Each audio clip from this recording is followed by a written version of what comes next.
Isang taos-pusong pagbati sa inyong lahat, mga kapuso, at kasama sa bawat paglalakbay ng buhay. Ako po ang inyong lingkod, ang inyong kasama sa pagtuklas ng mga kwentong hahaplos, susubok, at magbibigay aral sa ating mga puso. Sabi nila, lahat ng bagay sa mundo ay may katumbas na halaga. Kayang bilhin ng salapi ang karangyaan, ang kapangyarihan, maging ang katahimikan. Ngunit paano kung ang pinakamahalagang bagay na iyong hinahanap, ang tinig ng iyong minamahal, ay hindi kayang tumbasan ng kahit anong yaman? Paano kung ang tanging lunas ay hindi matatagpuan sa karangyaan, kundi sa isang pusong minsan na ring naranasang madurog? Halina't pakinggan natin ang kwento ni Gideon, Hiraya, at ng isang batang lalaking magiging tulay sa kanilang mga nasirang mundo. Ang liwanag mula sa mga kamera ay tila libo-libong karayom na tumutusok sa mga mata ni Gideon Alcaraz. Ang bawat flash ay isang paalala ng kanyang posisyon, ng kanyang pangalan, ng bigat ng apelyidong Alcaraz na nakakabit dito. Nakatayo siya sa entablado ng Grand Ballroom ng isa sa mga hotel na pagmamay-ari niya. Napapaligiran ng mga mamamahayag na gutom sa bawat salitang bibitawan niya. Ang kanyang mamahaling suit ay parang isang baluti, ngunit sa ilalim nito, ang kanyang puso ay hubad sa desperasyon. Isang pilit na ngiti ang nakapaskil sa kanyang mga labi. Isang ngangiting sanay na siyang isuot sa harap ng publiko. Ngunit ang kanyang mga mata, ang mga matang iyon, ay hindi kayang magsinungaling. Naroon ang pagod, ang kalungkutan, ang pagkatalo ng isang amang hawak man ang buong mundo sa kanyang mga palad, ay hindi mahawakan ng susi sa mundo ng sariling anak. Mr. Alcaraz, tanong ng isang reporter mula sa harap, ang press conference na ito ay tungkol sa inyong bagong business expansion sa Asia. Ngunit may mga bali-balitang may mas malaking anunsyo kayong gagawin? Huminga ng malalim si Gideon. Pinaghandaan niya ito. Isinapuso niya ang bawat salitang dapat niyang sabihin. Ngunit ngayon, sa harap ng lahat, ang lahat ng iyon ay parang isang script na isinulat para sa ibang tao. Yes, sagot niya. Ang kanyang boses ay matatag at puno ng awtoridad. Isang boses na kayang magpatigil ng takbo ng stock market. The Alcaraz Corporation will continue to expand. That is, again. Nagkaroon ng sandaling katahimikan. Hinawakan niya ang mikropono ng mas mahigpit. Ito na. But today, I am here not just as a businessman, I am here as a father. Ang bulungan sa loob ng kwarto ay unti-unting humina. Lahat ay nag-aabang. Alam ng lahat ang pinagdaanan ng aking pamilya. Alam ng lahat ang tungkol sa aking anak, si Sinag. Sa pagbanggit pa lang ng pangalan nito, isang kirot ang gumuhitid sa puso ni Gideon. Binuksan niya ang kanyang palad sa ibabaw ng podium na para bang doon nakasalalay ang lahat ng kanyang pag-asa. My son has not spoken a single word in 2 years. Simula nang mawala ang kanyang ina. Tumingin siya ng diretso sa mga kamera, sa mga matang nakatutok sa kanya. Ngunit ang isip niya ay lumilipad sa iisang tao lamang, ang kanyang 5 taong gulang na anak na nabubuhay sa isang mundong walang tunog. Sinubukan ko na ang lahat. The best doctors, the best therapists, the best specialists in the world. I have spent millions and I am willing to spend 1 billion more. Pero wala. Ang kanyang boses ay nagsimulang manginig, isang bagay na hindi pa naririnig ng publiko mula sa isang Gideon Alcaraz. Kaya ngayon, gagawa ako ng isang alok. Isang alok na maaring katawa-tawa para sa iba, ngunit para sa akin, ito na ang huling baraha ko. Inilibot niya ang kanyang paningin sa buong silid bago ibinagsak ang bomba na yayanig sa buong bansa. Kung sino man, babae o lalaki, mahirap o mayaman, sino man sa inyo ang makakapagpasalita sa anak ko. Mapapasalita mo ang anak ko, Ikaw ang pakakasalan ko. Isang segundo ng nakabibinging katahimikan. Pagkatapos ay ang pagsabog. Ang mga flash ng kamera ay naging isang tuloy-tuloy na kidlat. Ang mga tanong ay parang mga bala na sabay-sabay na ipinutok patungo sa kanya. Ngunit wala na siyang naririnig. Ang tanging nakikita niya ay ang imahe ng kanyang anak. Ang imahe ni Sinag, nakaupo sa gitna ng playroom na nagkakahalaga ng milyon-milyon. Mga laruang galing pa sa ibang bansa, mga librong hindi pa nabubuklat, isang maliit na grand piano na hindi pa natutugtog. At sa gitna ng lahat ng iyon, si Sinag. Tahimik, nakatingin sa malayo. Ang mga matay malungkot, nawawala sa isang mundong hindi mapasok ni Gideon. Paulit-ulit na sinusubukan ni Gideon na kausapin ito, yakapin. Ngunit ang kanyang anak ay parang isang manikang babasagin na walang reaksyon. Ang katahimikan sa kwartong iyon ay mas masakit pa sa kahit anong sigaw. Ito ang katahimikang bumabasag sa pagkatao ni Gideon araw-araw. Samantala, sa isang maliit na karinderya sa kabilang panig ng Maynila, umalingaw-ngaw ang boses ni Gideon Alcaraz mula sa lumang telebisyon na nakasabit sa pader. Si Hiraya Dalisay ay isusubo na sana ang kanin nang marinig niya ang balita. Nabitawan niya ang kanyang kutsara. Ang tunog ng pagbagsak nito sa platong lata ay nilamon ng ingay sa paligid. Ngunit para kay Hiraya, ang tunog na yon ay kasing lakas ng isang kulog. Hindi ang alok ng kasal ang gumulat sa kanya. Hindi ang yaman ng lalaking nagsasalita, kundi ang larawan ng batang lumitaw sa screen sa tabi ng kanyang ama. Isang batang may mga matang pamilyar sa kanya, mga matang puno ng lungkot na minsan na niyang nakita sa salamin, sa mga mata ng sarili niyang. Napahawak siya sa kanyang dibdib. Ang hangin ay tila naubos sa kanyang baga. Sinag. Ang pangalan ay parang isang bulong mula sa nakaraan.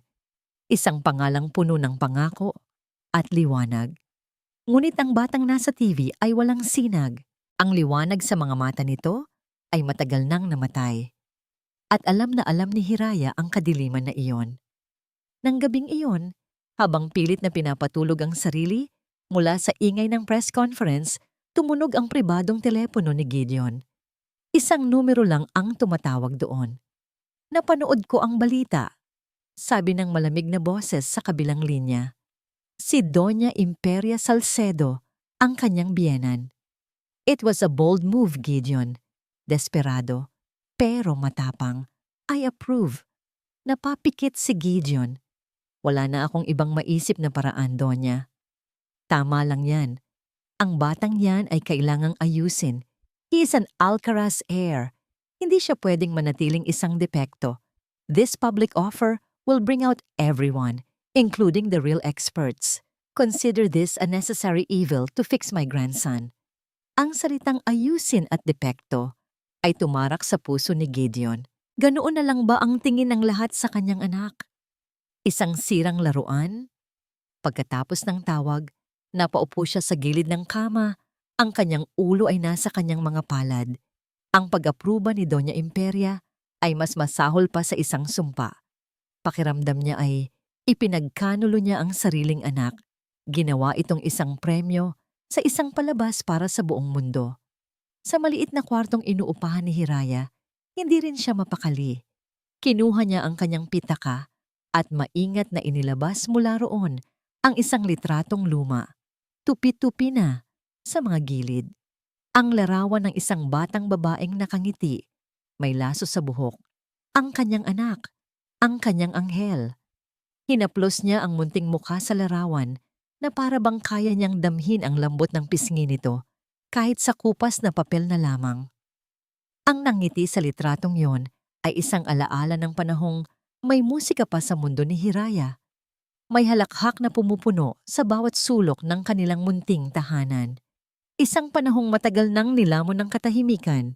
Muling sumagi sa kanyang isip ang batang lalaki sa telebisyon. Si Sinag. Hindi sila magkamukha ng kanyang anak. Malayo. Ngunit ang mga mata, Diyos ko ang mga mata, Naroon ang parehong bakanting tingin, ang parehong kalaliman ng lungkot na tila isang balon na walang katapusan. Ang mga matang iyon ay nagsasabing sumuko na ito sa mundo, na wala ng saysay ang anumang salita. Alam na alam ni Hiraya ang tingin na iyon. Iyon ang tingin na nakita niya sa kanyang anak sa mga huling araw nito. Isang pagtingin na sumusuko, hindi dahil sa ayaw na nitong lumaban, kundi dahil pagod na ito. Isang paitang gumuhit sa lalamunan ni Hiraya. Ang alok ng bilyonaryong ama ay isang kabaliwan, isang desperadong sigaw sa gitna ng kawalan. Ngunit hindi ang alok na kasal ang tumatak sa kanyang isip. Hindi ang pera o ang pangako ng marangyang buhay. Ang bata. Ang batang nalulunod sa katahimikan, tulad ng dahan-dahang paglunod ng sarili niyang anak sa sakit noon. Isang pangalawang pagkakataon para ibigay ang pag-unawang minsan ay huli na niyang naibigay. Tumingin siya sa bintana sa dilim ng gabi. Paano siya makakalapit? Isa lamang siyang hamak na babae na may pasan na kalungkutan, walang pangalan, walang yaman. Paano siya papasok sa mundo ng mga Alcaraz? At doon, isang ideya ang pumasok sa kanyang isip. Hindi siya makakapasok bilang isang guro o isang therapist, ngunit may isang pinto na laging bukas para sa mga tulad niya. Ang pinto sa likod. Ang pinto para sa mga nagsisilbi. Tumayo siya, ang kanyang mga mata ay puno ng isang determinasyong matagal nang natutulog. Bukas na bukas din, mag-a-apply siya bilang isang kasambahay sa Hacienda del Sol. Sa nakaraang kabanata, nasaksihan natin ang desperadong panawagan ng bilyonaryong si Gideon Alcaraz, isang amang handang ipagpalit ang lahat para lamang muling marinig ang tinig ng kanyang anak. Ang panawagang ito ay umabot sa isang babaeng nagluluksa sa sarili niyang katahimikan, si Hiraya Dalisay, dala ng isang misyon na tanging ang kanyang pusong nasugatan ang nakakaalam. Handa na siyang pumasok sa isang mundong hindi niya kailanman inakalang magiging bahagi siya. Isang mundo ng karangyaan, kapangyarihan, at ng mga lihim na nakakubli sa maningning na pangalan ng Hacienda del Sol. Ang bakal na tarangkahan ng Hacienda del Sol ay bumukas na parang isang dambuhalang bibig na handang lumamon sa sinumang maglakas loob na pumasok. Para kay Hiraya, ang bawat pag-usad ng sinasakyan niyang taxi papasok sa mahabang driveway ay isang suntok ng kaba sa kanyang dibdib. Ang ganda ng lugar ay hindi maikakaila. Ang damuhan ay perpektong gupit na parang isang malawak na berdeng karpet. Ang mga puno ay nakahilera na parang mga sundalong nagbibigay pugay. At sa dulo ng lahat, ang mansyon. Malaki, puti at nagniningning sa ilalim ng araw. Ngunit para kay Hiraya, ang ningning nito ay may kasamang lamig. Ilang araw lang ang nakalipas mula nang magpasya siya. Sa tulong ng isang maliit na ahensya at sa awa ng Diyos, natanggap siya. Ang kailangan lang daw ay isang kasambahay na marunong sumunod at hindi palatanong. Perpekto para sa kanyang plano. Sinalubong siya ng isang matandang babae na nakasuot ng plansadong uniforme. Ako si Manang Lorna, ang mayordoma. Pakilala nito. Ang kanyang boses ay kasing tigas ng kanyang itsura. Sumunod ka sa akin. Walang paligoy-ligoy. Dinala siya agad ni Manang Lorna sa servants' quarters, isang malinis ngunit maliit na silid na magiging mundo niya sa mga susunod na araw. Ang mga patakaran dito sa Hacienda del Sol ay simple lang. Simula ni Manang Lorna habang inililibot ang tingin sa kabuuan ni Hiraya na para bang sinusuri ang bawat hibla ng kanyang damit. Una, gawin mo ang trabaho mo ng tahimik. Pangalawa, huwag kang papasok sa mga kwartong hindi mo dapat pinapasukan, lalo na ang master swing. Pangatlo, at pinakamahalaga sa lahat, tinitigan siya nito ng diretso sa mata. Ang batang si Master Sinag, huwag mo siyang kakausapin. Huwag mo siyang lalapitan, maliban kung inutusan. Huwag mo siyang tititigan. Ituring mo siyang hangin. Naiintindihan mo? Tumango si Hiraya habang isang matinding kirot ang kanyang naramdaman. Ituring na hangin ng isang batang ang tanging hiling ay maramdaman na may nakikinig sa kanya. Magaling, sabi ni Manang Lorna, kontento sa kanyang pagsunod. Magbihis ka na. Magsisimula ka sa paglilinis ng Grand Hallway. Ang Grand Hallway ay higit pa sa kayang ilarawan ng isip ni Hiraya. Ang sahig ay gawa sa marmol na kaya mong salaminan ang iyong mukha. Ang mga pader ay napipintahan ng mga obra ng mga sikat na pintor.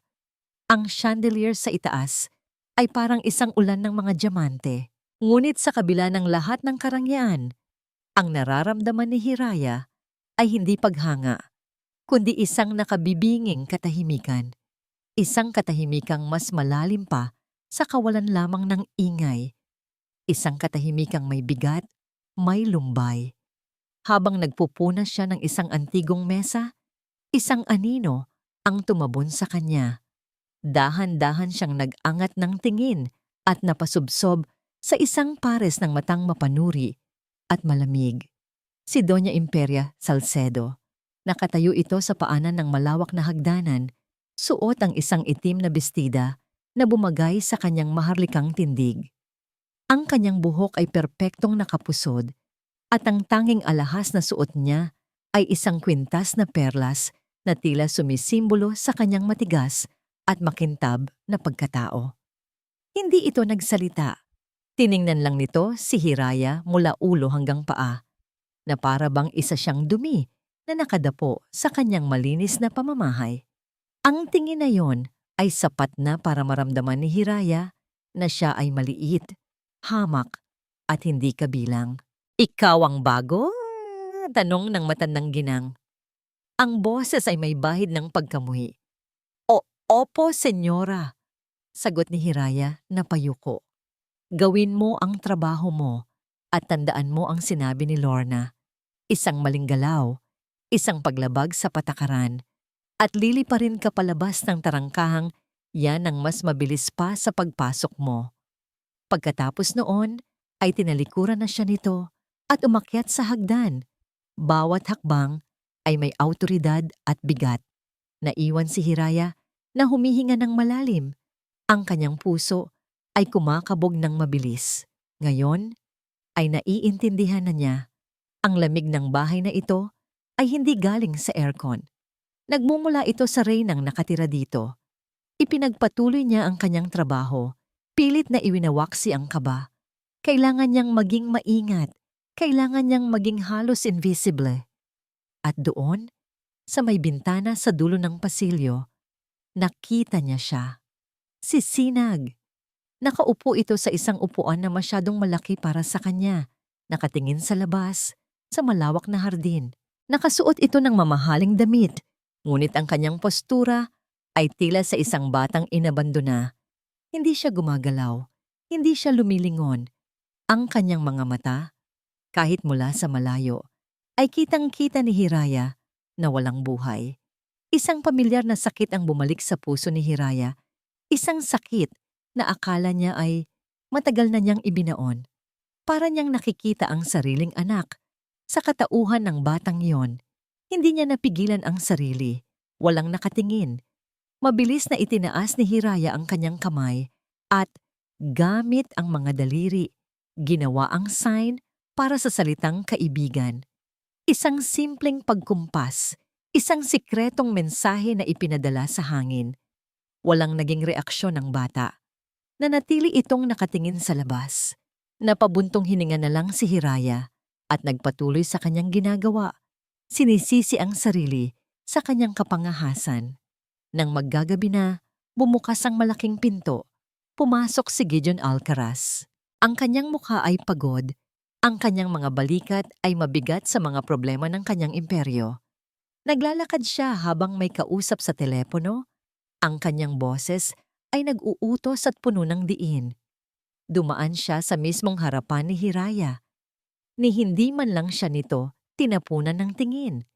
Para kay Gideon, isa lang siyang kasambahay, isang parte ng muebles ng malaki at malungkot na bahay na ito.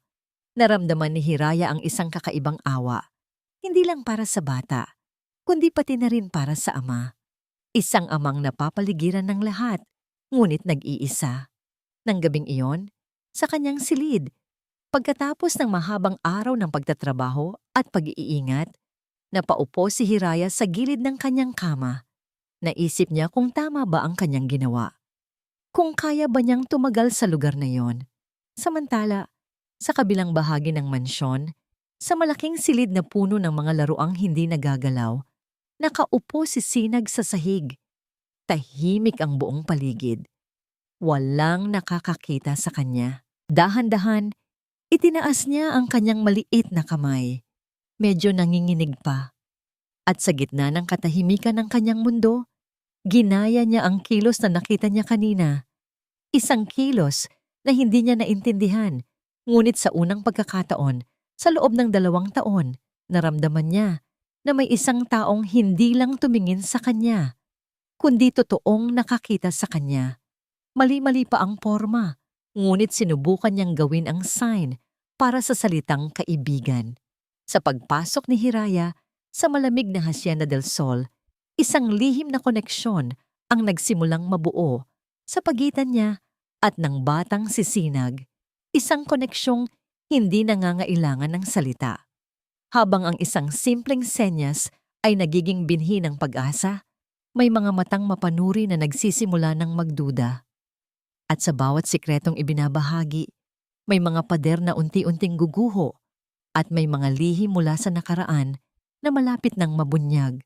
Lumipas ang mga araw sa Hacienda del Sol na parang isang mabagal na sayaw ng pag-iingat at pananabik para kay Hiraya. Ang bawat araw ay isang pagkakataon, isang pagnanakaw ng sandali. Natutunan niyang basahin ang takbo ng bahay, ang oras ng pag-alis ni Gideon, ang oras ng pamamahinga ni Doña Imperia, ang mga sandaling nag-iisa si Sinag. At sa mga ninanakaw na sandaling iyon, dahan-dahan niyang itinuturo sa bata ang isang bagong wika. Isang hapon, habang nagdidilig ng mga halaman sa hardin, nakita niyang muli si Sinag na nakaupo sa may bintana. Lumapit si Hiraya sa isang malaking tanim ng bougainvillea na namumulaklak ng sagana. Maingat siyang lumingon sa paligid. Walang tao. Pumitas siya ng isang maliit na bulaklak at itinaas ito para makita ng bata. Pagkatapos, gamit ang kanyang kamay, ginawa niya ang senyas para sa bulaklak. Inulit niya ito ng 3 beses, may kasamang banayad ng ngiti sa kanyang mga labi. Pagkatapos, itinuro niya ang kulay rosas na bulaklak at ginawa ang senyas para sa pula. Itinuro niya ang mga dahon at ginawa ang senyas para sa berde. Walang emosyon sa mukha ni Sinag, ngunit hindi ito umalis. Patuloy lang itong nakatingin sa kanya mula sa bintana, na para bang isang manonood sa isang tahimik na palabas. Para kay Hiraya, sapat na yon. Ang atensyon ng bata ang kanyang pag-asa. Kinabukasan, nagkaroon siya ng mas magandang pagkakataon. Inutusan siya ni Manang Lorna na linisin ang gazebo na malapit sa hardin. Naroon si Sinag, nakaupo sa isang bench, pinagmamasdan ang mga langgam na nagmamartsa sa lupa. Dahan-dahang lumapit si Hiraya. Umupo siya sa di kalayuan, sapat na para hindi ito magulat. Muli, ginawa niya ang senyas para sa kaibigan. Tumingin sa kanya si Sinag.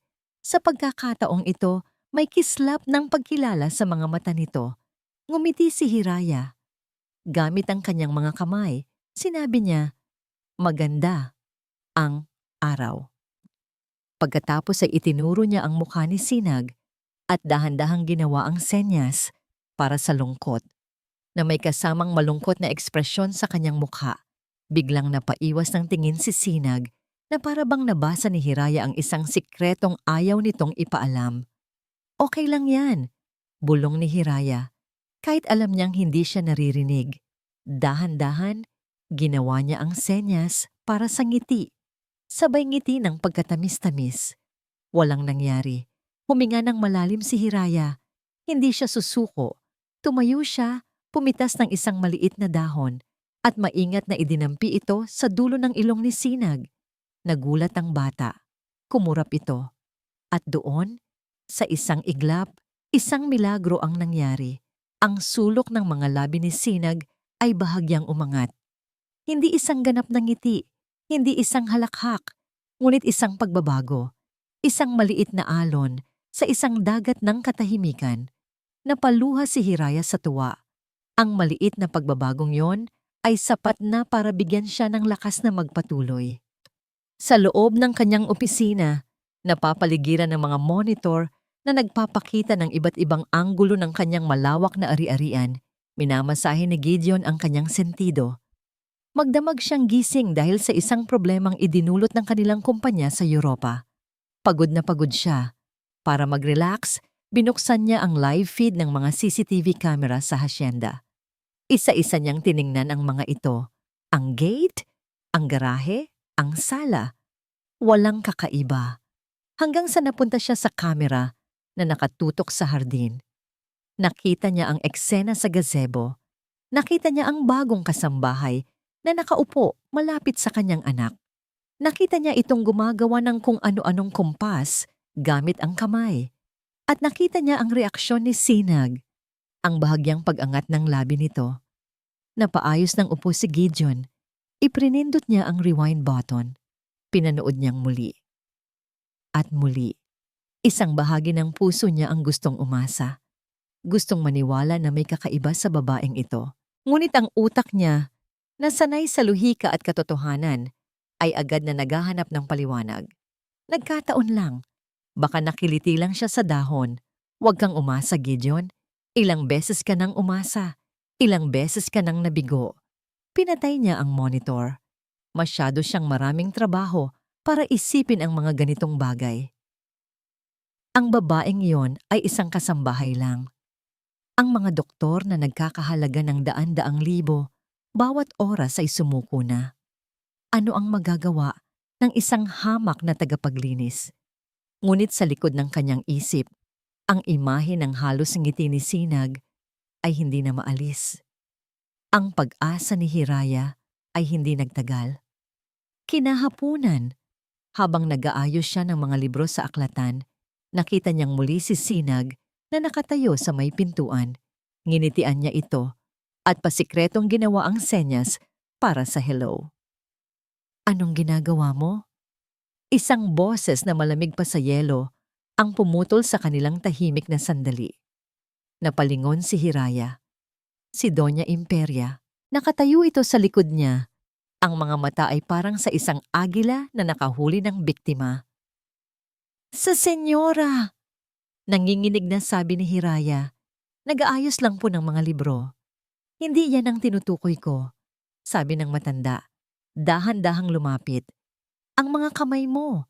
Nakita kita kahapon sa hardin at nakita kita ngayon. Anong kalokohan ang itinuturo mo sa apo ko? Wala po. Naglalaro lang po kami. Huwag mo akong gawing tanga. Halos pasigaw na, sabi ni Doña Imperia. May sinusunod tayong programa dito mula kay Dr. Ramos, isang profesional na programa.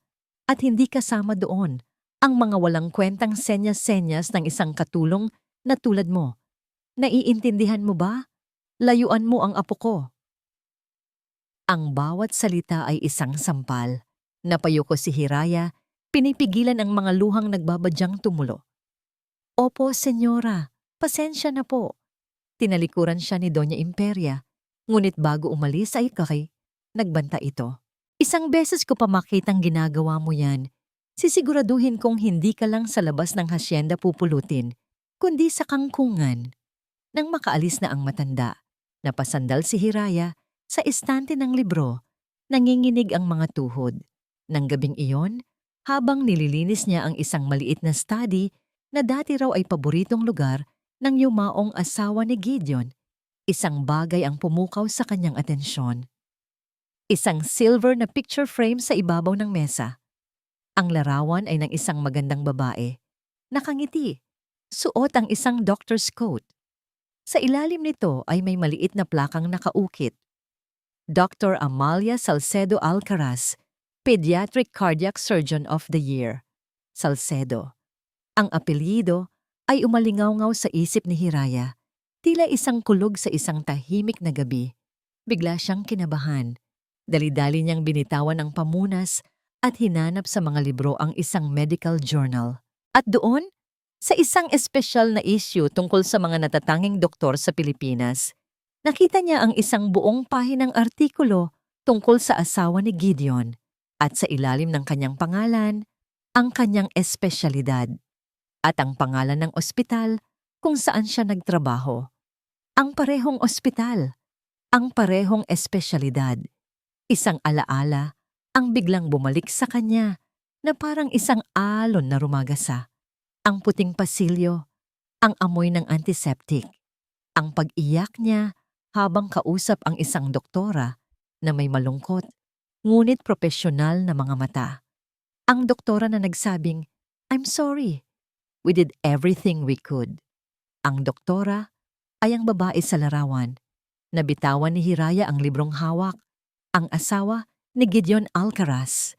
Ang ina ni Sinag, ang babaeng nag-opera at nabigong iligtas ang puso ng kanyang anak. Napasubsob siya sa sahig, ang kanyang mundo ay biglang gumuho. Nasa pamamahay siya ng mga taong bahagi ng kanyang pinakamadilim na bangungot. Hindi niya namalayan ang pagbukas ng pinto. "Anong ginagawa mo dito?" Napaangat siya ng tingin. Si Gideon. Nakatayo sa may pintuan, ang mukha ay seryoso. Malinaw na isinumbong na siya ni Doña Imperia.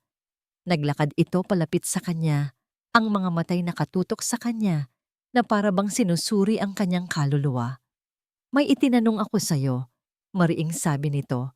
Ang boses ay mababa, ngunit puno ng awtoridad. "Ano ang ginagawa mo sa anak ko?" Ang isang sikretong koneksyon ay naging mitya ng pagdududa. At ang isang pagtuklas mula sa nakaraan ay nagbukas ng mga sugat na matagal nang inakalang naghihilom na. Ngayon, sa paghaharap ni Hiraya, Gideon, at ng anino ni Doña Imperia, ang bahagyang pag-asa ay nanganganib na lamunin ng galit at takot. Ang Hacienda del Sol ay magiging isang entablado para sa isang pagsabog ng damdamin na susubok sa tatag ng bawat isa. Nakatayo si Gideon sa harapan ni Hiraya. Ang kanyang anyo ay isang nagbabantang anino sa maliit na silid. Ang tanong niya ay nakabitin sa hangin, mabigat at puno ng akusasyon. "Ano ang ginagawa mo sa anak ko?" Nanginginig na tumayo si Hiraya. Ang mga mata niya ay puno pa rin ng gulat mula sa katotohanang natuklasan. Ang mukha ng yumaong asawa ni Gideon sa larawan at ang mga alaala ng ospital ay naghalo-halo sa kanyang isipan. "Sir," hirap niyang simula. "Wala po akong ginagawang masama. Sinusubukan ko lang po." "Sinusubukan ng ano?" Putol ni Gideon. Ang kanyang boses ay mas tumigas. Malinaw na ang pasensya niya ay paubos na. "My mother-in-law told me everything. You've been disobeying the rules. Lumalapit ka sa anak ko, gumagawa ng kung ano-anong senyas. Sino ka para gawin yan? Isa ka lang kasambahay." Ang mga salita ay tumama kay Hiraya na parang mga bato. Oo, isa lang siyang kasambahay. Ngunit ang sakit na nararamdaman niya para kay Sinag ay higit pa sa anumang posisyon. "Dahil naiintindihan ko po siya," sagot ni Hiraya. Sa wakas ay nakahanap ng lakas ng loob. Ang kanyang boses ay nanginginig pa rin, ngunit mayroon ng diin. "Naiintindihan ko po ang ibig sabihin ng mabuhay sa isang mundong tahimik. Naiintindihan ko po ang lungkot sa mga mata niya." Kumunot ang noo ni Gideon. "At paano mo naman nasabi niyan?" Huminga ng malalim si Hiraya. "Dahil ang anak ko, ang nawala ko pong anak, ganoon din po siya bago siya." Hindi niya matapos ang sasabihin. Ang sakit ay biglang bumara sa kanyang lalamunan. Sandaling natigilan si Gideon. May nakita siyang saglit na sakit sa mga mata ng babae, isang sakit na tila totoo. Ngunit ang pagdududa na pinalaki pa ng mga salita ni Doña Imperia ay mas malakas. "This is not about you," mariin niyang sabi. This is about my son, and he has a doctor, a professional. Hindi niya kailangan ng isang amateur na tulad mo. From now on, I forbid you to go near him. Linisin mo ang bahay, yan ang trabaho mo. Pero ang anak ko, layuan mo siya. Maliwanag? Hindi na naghintay ng sagot si Gideon. Tinalikuran na niya si Hiraya. Iniwan itong mag-isa, kasama ang mga basag na piraso ng kanyang pag-asa at ang multo ng nakaraan na muling bumabalik. Napaupo si Hiraya sa sahig. Ang mga luha ay malaya nang dumaloy sa kanyang mga pisngi. Kinabukasan, naramdaman ni Hiraya ang bigat ng pagbabago. Ang bawat galaw niya ay tila binabantayan ni Manang Lorna at ng iba pang kasambahay. Hindi na niya masilayan si Sinag. Tila sinadya na ilayo ito sa kanya. At ang mas masakit pa, ipinatupad ni Doña Imperia ang kanyang plano ng buong puwersa. Dumating si Dr. Ramos, isang lalaking may makapal na salamin at walang emosyong mukha. Dinala niya si Sinag sa playroom at kahit nasa malayo si Hiraya, naririnig niya ang mga nangyayari. Come on, Sinag. Say ball. B-A-L-L ball. It's easy, sabi ni Dr. Ramos. Ang kanyang boses ay formal at walang bahid ng lambing. If you say it, I will give you a candy. Walang tugon. Sinag, look at me. Say ball. Medyo tumaas na ang boses ng doktor. Hindi tayo alis dito hanggat hindi mo sinasabi. Mula sa siwang ng pinto, nakita ni Hiraya ang takot sa mga mata ni Sinag. Ang bata ay nakatingin sa bolang hawak ng doktor. Ang maliliit niyang mga kamay ay mahigpit na nakakuyom sa kanyang gilid. This is ridiculous, narinig niyang sabi ni Dr. Ramos. This is not selective mutism. This is stubbornness. Sumilip si Hiraya at nakita niya ang isang bagay na nagpadurog sa kanyang puso. Pinipilit ng doktor na buksan ang bibig ni Sinag gamit ang kanyang mga daliri. Say it! Ah! Saya! Napatakip ng bibig si Hiraya. Ang bata ay hindi umiiyak, ngunit ang panginginig ng buong katawan nito at ang lagim sa mga mata nito ay mas masahol pa sa kahit anong iyak. Hindi niya natiis. Aalis na sana siya nang makita niya si Gideon na nakatayo sa di kalayuan. Sa may pasilyo, pinapanood ang lahat. Nakita ni Hiraya ang pagkunot ng noo nito, ang pag-aalinlangan sa kanyang mukha. Halatang hindi rin siya komportable sa nakikita. Ngunit sa likod niya, nakatayo si Doña Imperia. Ang mga braso ay nakahalukip-kip na para bang isang general na nagmamasid sa isang laban. Ang presensya ng matanda ay sapat na para supilin ang anumang pagtutol na mayroon si Gideon. Nang gabing iyon, hindi na nakayanan ni Hiraya. Habang ang lahat ay natutulog, maingat siyang gumawa ng isang maliit na manikang gawa sa basahan. Isang maliit na batang lalaki na may buhok na sinulid at mga matang butones. Dahan-dahan siyang naglakad papunta sa silid ni Sinag. Ang pinto ay bahagyang nakaawang. Sumilip siya. Ang bata ay mahimbing na natutulog. Ngunit kahit sa pagtulog, ang kanyang mukha ay puno ng tensyon. May mga bakas ng tuyong luha sa kanyang mga pisngi. Pumasok si Hiraya na parang isang anino. Inilagay niya ang manikang basahan sa tabi ng una ni Sinag, kung saan makikita niya ito agad sa kanyang paggising. Isang munting paalala na hindi siya nag-iisa. Isang tahimik na pangako na may isang taong nakakaintindi. Hinalikan niya ang hangin at marahang isinara ang pinto. Sa kalagitnaan ng gabi, nagising ang buong mansyon sa isang mahinang pag-ungol. Nagmamadaling pumasok si Gideon sa kwarto ni Sinag at nakita niya itong nanginginig at pawis na pawis. Nilalagnat ito ng mataas. Habang tinatawagan ni Gideon ang personal na doktor ng pamilya, napansin niya ang isang bagay sa tabi ng kanyang anak. Ang manikang basahan. Kinuha niya ito. Sino ang nagbigay nito? At sa gitna ng kanyang pagdedeliryo, nagsimulang gumalaw ang mga kamay ni Sinag. Paulit-ulit nitong ginagawa ang isang senyas na hindi maintindihan ni Gideon. Isang senyas na tila isang desperadong pagsamo. Ang senyas para sa salitang tulong. Isang gabi ng takot at lagnat ang magiging susi sa pagbubukas ng mga pinto ng nakaraan. Sa gitna ng pagkataranta, isang ama ang mapipilitang hanapin ang kahulugan sa likod ng mga senyas ng kanyang anak. At sa kanyang paghahanap, hindi lang lunas ang kanyang matatagpuan, kundi isang katotohanang yayanig sa pundasyon ng kanyang mundo at magbabago sa kanyang pagtingin sa babaeng pilit niyang itinataboy. Magdamag na hindi umalis si Gideon sa tabi ng kanyang anak. Ang mataas na lagnat ni Sinag ay tila isang apoy na unti-unting tumutupok sa natitirang pag-asa sa kanyang puso. Bawat pag-ungol ng bata, bawat panginginig nito ay parang isang personal na akusasyon sa kanya. Nasaan siya nang kailanganin siya ng kanyang anak? Bakit niya hinayaang mangyari ang sesyon kasama si Dr. Ramos? Ang pribadong doktor ay dumating at umalis, nag-iwan ng gamot at mga tagubilin. Stress-induced fever, sabi nito. Masyadong napuwersa ang bata. Kailangan niya ng kapayapaan. Kapayapaan. Isang salitang tila dayuhan sa loob ng Hacienda del Sol. Nang medyo bumaba na ang lagnat ni Sinag bago mag-umaga, napaupo si Gideon sa isang silya sa tabi ng kama. Hawak pa rin niya ang manikang basahan. Simple lang ang pagkagawa nito, halatang gawa kamay, ngunit may kakaibang lambot.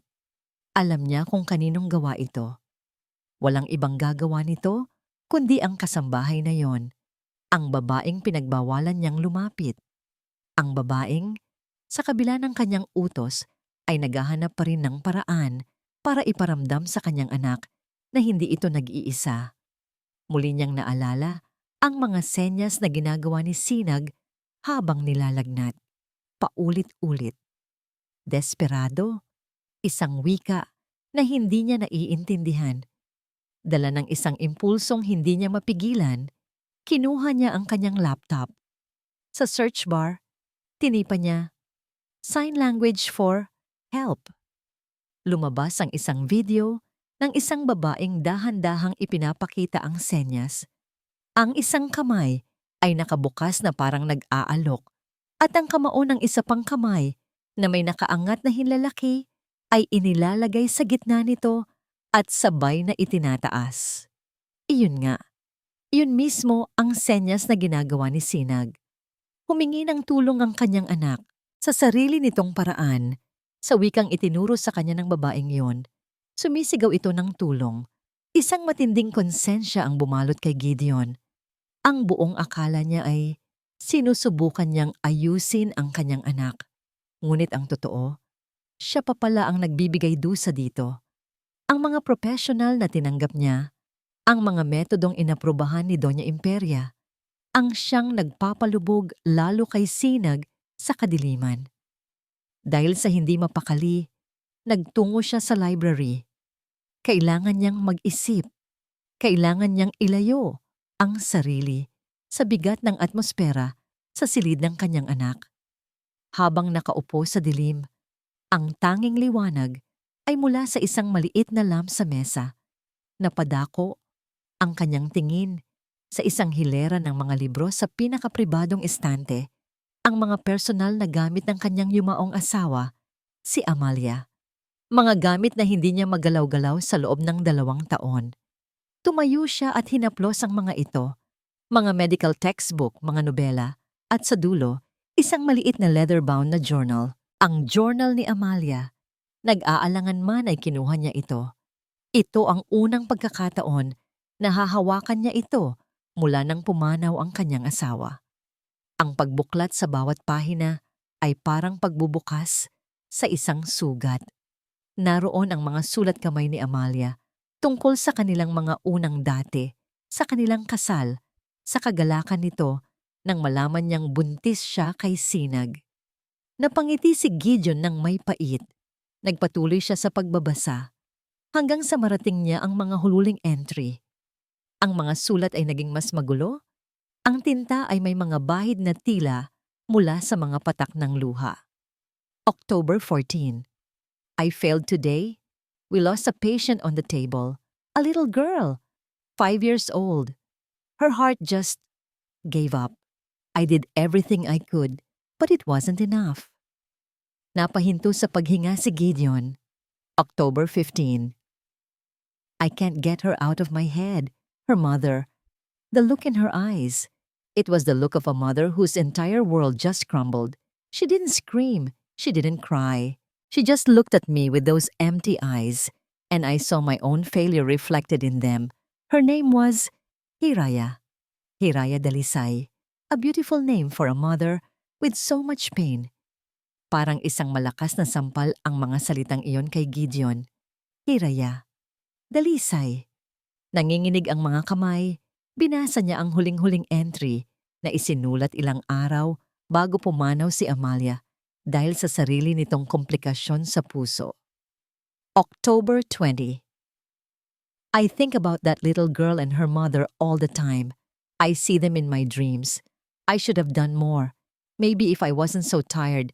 Maybe if I checked the scans one more time. Ang bigat. Gideon is busy with the Hong Kong expansion. He doesn't see how this is eating me up inside. I feel so alone. God forgive me. And please comfort Hiraya Dalisay. She has a pain that I, as a doctor, caused, and as a mother, I can't even begin to imagine. Binitawan ni Gideon ang journal na para siyang napaso. Ang lahat ng piraso ng palaisipan ay biglang nagkabit-kabit sa isang nakakayanig na larawan. Ang kasambahay. Si Hiraya. Siya ang ina. Ang ina ng batang hindi nailigtas ng kanyang asawa. Kaya pala pamilyar ang lungkot sa mga mata nito. Kaya pala naiintindihan nito si Sinag. Hindi ito isang ordinaryong naghahanap buhay. Pumasok ito sa kanyang pamamahay dala-dala. Ang isang sugat na ang mismong pamilya niya ang may gawa. Hindi ito naghahanap ng gulo. Hindi ito naghahanap ng pera. Naghahanap ito ng lunas. Hindi para sa sarili, kundi para sa isang batang nakikita niya bilang pangalawang pagkakataon. Tumayo si Gideon. Ang kanyang isip ay gulong-gulo. Naglakad siya palabas ng library, pabalik sa pasilyo. Malapit ng mag-umaga at ang mga unang sinag ng araw ay nagsisimula nang pumasok sa mga bintana. At doon, sa dulo ng pasilyo, nakikita niya si Hiraya. Nagsisimula na itong maglinis, tahimik na nagpupunas ng sahig. Ang muka ay pagod at ang mga mata ay bahagyang namamaga. Halatang hindi rin ito nakatulog ng maayos. Tumingin siya kay Hiraya. Ngunit ngayon, hindi na isang hamak na kasambahay ang nakikita niya. Nakikita niya ang isang inang nagluluksa. Isang babaeng dumanas ng sakit na hindi niya kayang sukatin. Isang babaeng, sa kabila ng lahat, ay nag-aalok pa rin ng kalinga sa anak ng mismong taong naging bahagi ng kanyang trahedya. Nakatayo lang si Gideon doon, hindi makagalaw, habang pinagmamasdan si Hiraya Dalisay sa isang ganap na kakaibang liwanag, isang liwanag na puno ng pagkamangha, konsensya, at isang bagong usbong na pag-unawa. Isang katotohanan ang nabuksan at isang bagong pag-unawa ang nabuo sa puso ng isang ama. Ngayon, sa gitna ng mga pader na puno ng pagdududa at pagbabantay, isang lihim na alyansa ang isisilang. Ang tiwala ay dahan-dahang itatanim sa isang lupang matagal nang tigang sa pag-asa. Ngunit ang bawat pagyabong nito ay binabantayan ng isang aninong naghihintay lang ng tamang pagkakataon upang ito ay wasakin. Kinabukasan, ang bigat sa dibdib ni Hiraya ay tila mas doble pa. Inaasahan niya anumang oras na tatawagin siya ni Manang Lorna para sabihing tapos na ang kanyang trabaho. Inihanda na niya ang sarili na paalisin, na muling talikuran ang isang bahagyang pag-asa. Ngunit walang dumating na utos. Nagpatuloy ang araw tulad ng dati. Naglinis siya, nag-ayos, at pilit na iniiwasan ang anumang lugar kung nasaan si Sinag, tulad ng ipinag-utos ni Gideon. Ang bawat oras na lumilipas ay isang karayom na tumutusok sa kanyang puso. Nang gabing iyon, habang nag-iisa siyang nagkakape sa kusina, pagkatapos ng trabaho ng lahat, Isang anino ang pumasok sa pinto. Napatayo siya sa gulat. Si Gideon, ang amo ng mansyon, ay nakatayo roon. Hindi suot ang kanyang business suit, kundi isang simpleng t-shirt at pajama pants. Ang kanyang buhok ay bahagyang magulo at sa kanyang mga mata, wala ang awtoridad na nakita ni Hiraya noon, kundi isang bagay na mas malalim, pagod at pag-aalala. Sa Sir Gideon, nauutal na sabi ni Hiraya, agad na inilapag ang kanyang tasa. May kailangan po ba kayo? Ipaghahanda ko po kayo ng, huwag na. Putol nito. Ang boses ay mahina. Maupo ka, Hiraya. Mag-usap tayo. Ang utos na yon, kahit mahina, ay nagpakaba lalo kay Hiraya. Ito na. Ito na ang sandaling kinakatakutan niya. Dahan-dahan siyang umupo pabalik. Ang kanyang mga kamay ay nanginginig sa ibabaw ng mesa. Hindi agad nagsalita si Gideon.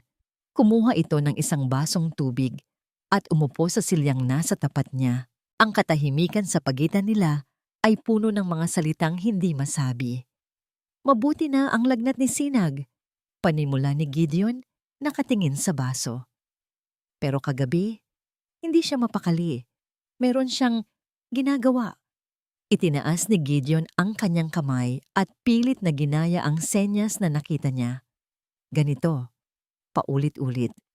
Napatingin si Hiraya sa kamay nito, ang senyas para sa tulong. Itinuro mo ba yan sa kanya? Tanong ni Gideon. Sa wakas ay tumingin ng diretso sa mga mata ni Hiraya.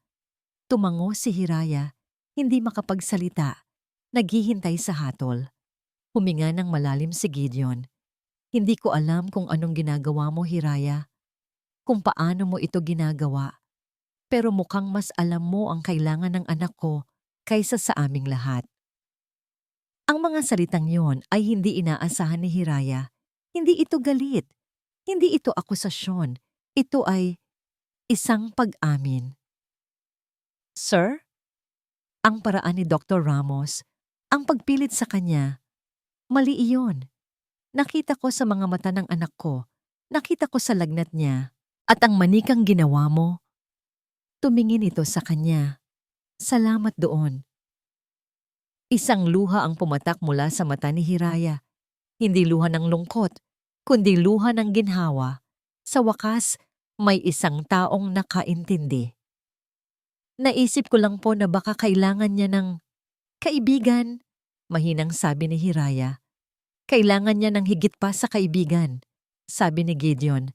Ang kanyang boses ay puno ng pagsisisi. Kailangan niya ng isang taong nakakaintindi sa wika niya. At ang wikang yon, ikaw ang nagturo. Tumayo siya at lumapit sa lababo, nakatalikod kay Hiraya. Hindi ko pa rin lubusang nauunawaan ang lahat. Hindi ko alam kung bakit ka narito. Pero hindi na mahalaga sa ngayon. Ang mahalaga ay ang anak ko. Humarap siyang muli. Ang kanyang mukha ay seryoso. Hindi ko maaaring hayagang salungatin si Doña Imperia. Masyadong komplikado, pero hindi ko rin hahayaang masaktan pa ang anak ko. Lumapit siya sa mesa. Kaya ito ang pakiusap ko sa iyo, Hiraya. Ituloy mo. Ituloy mo ang ginagawa mo. Pero, kailangang patago. Kailangan nating mag-ingat. Hindi makapaniwala si Hiraya sa kanyang naririnig.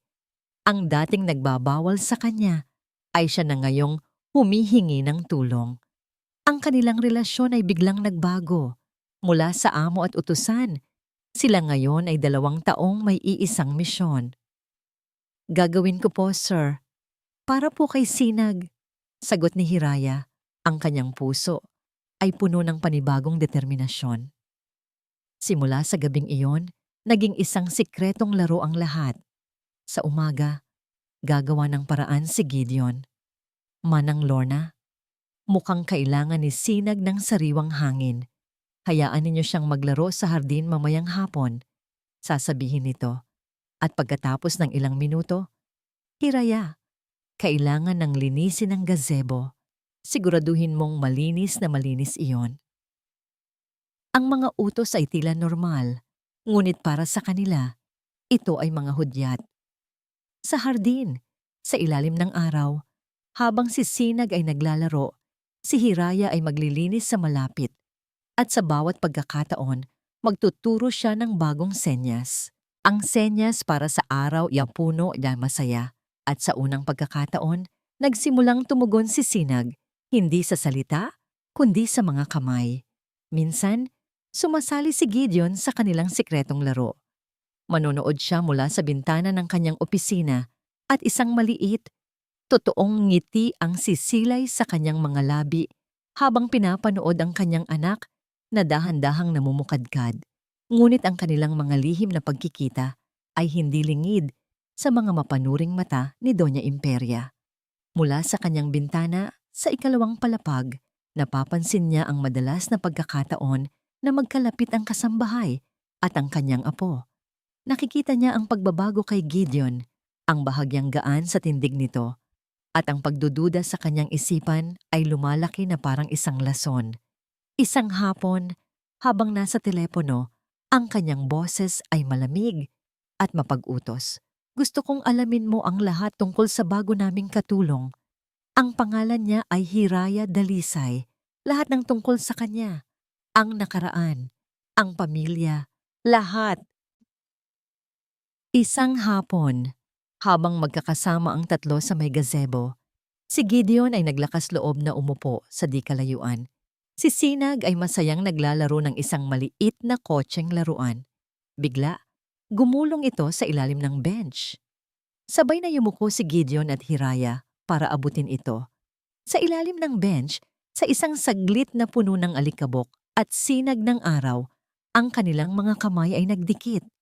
Isang munting kuryente ang tila gumapang sa kanilang mga balat. Pareho silang natigilan. Ang kamay ni Gideon, malaki at magaspang mula sa bigat ng mundo. At ang kamay ni Hiraya, maliit at payak. Sa saglit na yon, hindi sila amo at utusan. Sila ay dalawang taong pinag-isa ng isang layunin. Mabilis na binawi ni Gideon ang kanyang kamay na para bang napaso. Ganoon din si Hiraya. Isang awkward na katahimikan ang namagitan sa kanila. Hindi sila makatingin sa isa't isa. Ang init sa kanilang mga pisngi ay hindi galing sa araw. Nang gabing iyon, habang nag-iisa sa kanyang opisina, tumunog ang telepono ni Doña Imperia. Isang pribadong numero. "Senyora," sabi ng boses sa kabilang linya. "Nakuha ko na po ang impormasyong pinapahanap ninyo." Napaayos ng upo si Doña Imperia. Ang kanyang mga mata ay kumislap sa malamig na pananabik. "Sabihin mo sa akin." May ilang sandaling katahimikan habang ipinapaliwanag ng imbestigador ang lahat. Ang tungkol sa anak ni Hiraya, ang sakit nito sa puso, ang operasyon, at ang pangalan ng doktor na nagsagawa nito. Pagkatapos ng tawag, dahan-dahang ibinaba ni Doña Imperia ang telepono. Isang mabagal at mapanganib na ngiti ang gumuhit sa kanyang mga labi. Ang lahat ng piraso ay nasa lugar na. "So, iyon pala ang tinatago niya," bulong niya sa dilim. Isang personal na koneksyon, isang motibo. Tumayo siya at lumapit sa bintana. Pinagmamasdan ang tahimik na hasyenda. "Ngayon," sabi niya sa kanyang sarili, "may panlaban na ako." Ang isang sikretong alyansa ay nagbunga ng pag-asa, ngunit ang mga anino ay hindi natutulog. Gamit ang sandata ng nakaraan, isang bitag ang maingat na inihanda. Sa isang pagtitipon na dapat sana ay para sa pamilya, ang katapatan ay susubukin, ang mga maskara ay malalaglag, at isang babaeng may dalisay na hangarin ang ipipinta bilang isang kontrabida. Ang Hacienda del Sol ay magiging isang hukuman at ang hatol ay matagal nang napagpasyahan. Isang linggo pagkatapos matuklasan ni Doña Imperia ang katotohanan, isang anunsyo ang gumulantang sa buong mansyon. Magkakaroon ng isang family council, isang biglaang pagpupulong ng mga piling miyembro ng pamilyang Salcedo at Alcaraz. Ang dahilan, ayon kay Doña Imperia, ay para talakayin ang kapakanan at progreso ni Sinag. Nakaramdam agad ng kaba si Gideon. Hindi ito ordinaryong pagtitipon. Ito ay isang power play at alam niyang nasa sentro nito si Hiraya. Hindi ito magandang ideya, sabi niya sa kanyang biyenan. Sinag is getting better. Huwag na nating guluhin. Kaya nga kailangan nating mag-usap. Sagot ni Doña Imperia, ang kanyang nangiti ay kasing tamis ng lason. Para malaman ng buong pamilya ang progreso ng bata at para makilala nila ang lahat ng taong tumutulong sa kanya. Ang diin sa mga salita ay isang malinaw na babala. Walang nagawa si Gideon kundi ang sumang-ayon, ngunit may mabigat na pangamba sa kanyang puso. Ang araw ng pagpupulong ay dumating. Ang grand dining hall ng hacienda ay inihanda na parang para sa isang state dinner. Ang mahabang mesa na gawa sa mahogany ay napupuno ng mga makikinang na kubyertos at mga kristal na kopa. Ang mga dumating na kamag-anak ay pawang mga makapangyarihang tao, mga negosyante, politiko, at mga socialite na nagtataglay ng pangalang Salcedo. Ang hangin ay puno ng amoy, ng mamahaling pabango, at ng hindi maipaliwanag na tensyon. Si Hiraya, kasama ang iba pang kasambahay, ay abala sa pagsisilbi. Bawat hakbang niya ay maingat, bawat galaw ay sinusukat. Nararamdaman niya ang mga matang nakatutok sa kanya, lalo na ang mga mata ni Doña Imperia na nasa kabisera ng mesa. Maupo ka, Hiraya, utos ni Doña Imperia nang matapos ang hapunan na ikinagulat ng lahat, lalo na ni Hiraya. Huwag kang mahiya. Bahagi ka rin naman ng team ni Sinag, hindi ba? Napatingin si Gideon kay Doña Imperia, isang tahimik na pakiusap sa kanyang mga mata, ngunit binaliwala lang siya nito. Walang nagawa si Hiraya kundi ang kumuha ng isang silya at umupo sa pinakadulo ng mesa na para siyang isang akusadong ihaharap sa korte. Nagsimula ang pagpupulong. Una, nagsalita si Dr. Ramos na imbitado rin pala. As per my professional assessment, simula niya habang inaayos ang kanyang salamin, Master Sinag's progress has been minimal. In fact, may mga nakikita akong signs of regression. He has become more withdrawn, and there are signs of unprofessional intervention that may be causing more harm than good. Ang mga salitang iyon ay direktang patama kay Hiraya. Ang mga miyembro ng pamilya ay nagsimulang magbulungan. Ang kanilang mga tingin ay puno ng paghuhusga. Thank you, Doctor, sabi ni Doña Imperia na para bang isang reyna na nagpapasalamat sa kanyang tapat na alagad. At dahil sa sinabi ninyo, naniniwala akong oras na para malaman ng lahat ang posibleng dahilan ng intervention na ito. Tumingin siya ng diretso kay Hiraya. Ang kanyang mga mata ay parang dalawang kumikinang na patalim. Hiraya Dalisay, sabi niya. Ang kanyang boses ay umalingaw-ngaw sa tahimik na silid. Hindi ba't mayroon kang anak na pumanaw, 2 taon na ang nakalipas? Namilog ang mga mata ni Hiraya. Ang puso niya ay biglang tumigil sa pagtibok. Paano? Paano nito nalaman? Isang batang babae na mayroon ding rare heart condition. Pagpapatuloy ni Doña Imperia, bawat salita ay dahan-dahan at may diin. Isang kondisyon na parehong-pareho sa sakit na ikinamatay ng anak ko.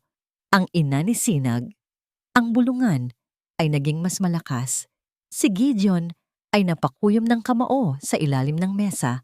Ang kanyang mukha ay namumutla. At hindi lang yan ang pagkakatulad, hindi ba? Itinaas ni Doña Imperia ang isang folder na kanina pa nasa tabi niya. Binuksan niya ito at inilabas ang isang dokumento. Isang kopya ng medical record. Ang batang iyon ay inoperahan sa St. Anne Sebastian Medical Center at ang attending surgeon, ibinagsak niya ang papel sa mesa. Ay walang iba kundi ang anak ko, si Dr. Amalia Salcedo Alcaraz. Isang kolektibong paghinga ng pagkagulat ang narinig sa buong silid. Lahat ng mata, nang walang pag-aalinlangan, ay bumaling kay Hiraya. Ang kanyang mukha ay nawalan ng kulay na para siyang isang multo. Nandito siya hindi para tumulong, deklara ni Doña Imperia. Ang kanyang boses ay puno ng pagwawagi. Nandito siya dahil mayroon siyang ibang motibo. Pumasok siya sa pamamahay na ito, nilapitan niya ang apo ko, hindi dahil sa awa, kundi dahil sa galit. Sinisisi niya ang anak ko sa pagkamatay ng anak niya. Hindi totoo yan, bulalas ni Gideon. Hindi na napigilan ang sarili. Ngunit hindi na siya pinakinggan ni Dopaw sa Imperia. Tumayo ito at lumapit kay Hiraya, na nakayuko at nanginginig sa kanyang upuan. Sabihin mo sa kanila, Hiraya, sigaw nito. Sabihin mo sa kanila na ang lahat ng ito ay isang pagpapanggap, isang paraan para makapasok ka sa pamilya namin at makapaghiganti. Ang lahat ay nakatingin kay Hiraya, naghihintay ng kanyang sagot. Ang bawat segundo ay tila isang oras. Ang bigat ng lahat ng kanilang mga mata ay parang isang malaking batong nakadagan sa kanya.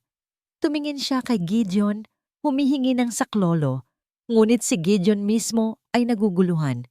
Naipit sa pagitan ng katotohanang alam niya sa journal at ng lason na ikinakalat ng kanyang biyenan. Inangat ni Doña Imperia ang kamay nito at itinuro ang pinto. Umalis ka sa pamamahay na ito. Hindi ka nabibilang dito. At sa gitna ng lahat ng kaguluhan, isang maliit na figura ang lumitaw sa may pintuan ng dining hall, hindi napapansin ng karamihan. Si Sinag. Nagising ito mula sa ingay, at ngayon ay nakatayo roon, pinapanood ang lahat. Ang kanyang mga mata ay puno ng takot habang nakikita niyang sinisigawan at inaapi ang kaisa-isang taong nagbigay sa kanya ng liwanag. Dinuro ni Doña Imperia si Hiraya. Ang muka ay puno ng galit. Sabihin mo, nandito ka para maghiganti, hindi ba? Sa gitna ng isang hukuman na puno ng pag-aakusa, isang pusong dalisay ang nadungisan, ngunit sa pinakamadilim na sandali, kung kailan ang lahat ay tila talo na, isang milagro ang isisilang mula sa katahimikan. Isang tinig na matagal nang nawala, ang babasag sa gabi, hindi para humingi ng tulong, kundi para magbigay nito. Ang unang salita ay hindi magiging isang salita lamang, ito ay magiging isang sandata, isang panangga, at isang tagumpay. Ang sigaw ni Doña Imperia ay umalingaw sa buong silid, isang hatol na walang pag-aapela. Nandito ka para maghiganti, hindi ba? Lahat ng mata ay nakatutok kay Hiraya na para siyang isang kriminal na nahuli sa akto. Ang bigat ng kanilang paghuhusga ay halos magpabuwal sa kanya. Sa isang iglap, lahat ng kanyang mabuting intensyon ay nabalot ng kasinungalingan. Lahat ng kanyang pag-aalaga ay nabigyan ng mali siya. Sa wakas, nag-angat siya ng tingin, hindi kay Doña Imperia, kundi sa lahat ng taong naroon. Ang kanyang mga mata ay basang-basa sa luha. Ngunit sa ilalim ng mga luhang iyon, merong isang bagay na hindi kayang sirain ng anumang akusasyon, ang katotohanan ng isang ina. Opo, nagsimula siya. Ang kanyang boses ay basag ngunit malinaw.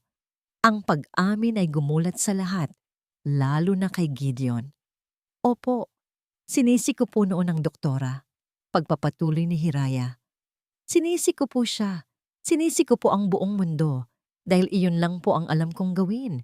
Kapag nawalan ka ng anak, parang gusto mong isisi ang lahat para lang mabawasan ang sakit. Napahawak siya sa kanyang dibdib. Pero ang galit, nakakapagod po pala. At nang makita ko si Sinag sa telebisyon, nang makita ko ang lungkot sa mga mata niya, hindi po galit ang naramdaman ko. Tumingin siya kay Gideon. Ang kanyang mga mata ay puno ng pagsamo. Ang nakita ko po ay ang anak ko. Ang nakita ko po ay isang pagkakataon. Isang pagkakataon para ibigay ang pag-unawang hindi ko nagawang ibigay noon. Hindi po ito paghihiganti. Ito po ay pagtubos. Ngunit ang mga salita ni Hiraya ay parang tubig lang na ibinuhos sa nagbabagang galit ni Doña Imperia. Kasungalingan! Sigaw ng matanda. Lumapit ito at marahas na hinawakan ng braso ni Hiraya. Wala kang karapatang manatili dito. Isa kang ahas na pumasok sa aming pamamahay. Umalis ka. Hinila ni Doña Imperia si Hiraya patayo. Handa na itong kaladkarin palabas. Nagtangka si Gideon na tumayo para pumagitna. Ngunit huli na ang lahat. Tigil! Ang salita ay hindi isang sigaw. Hindi rin isang bulong. Ito ay isang pagsabog. Isang tunog na matagal nang hindi naririnig sa loob ng mansyon. Isang tunog na halos kinalimutan na ng lahat na posible pa. Parang huminto ang oras. Lahat ng galaw, lahat ng bulungan, lahat ng paghinga ay biglang natigil. Dahan-dahan, lumingon ang lahat sa pinanggalingan ng boses. Sa may pintuan, nakatayo si Sinag. Ang kanyang maliit na katawan ay nanginginig. Ang kanyang mukha ay puno ng luha. At ang kanyang mga kamao ay nakakuyom. Ngunit ang kanyang mga mata, sa unang pagkakataon, ang mga mata niya ay hindi na blanko. Ang mga ito ay nag-aalab. Tigil. Ulit niya. Mas mahina na ngayon, ngunit mas may diin. Si Doña Imperia ang unang nakabawi. Sinag, Apo? Hindi pinansin ng bata ang kanyang lola.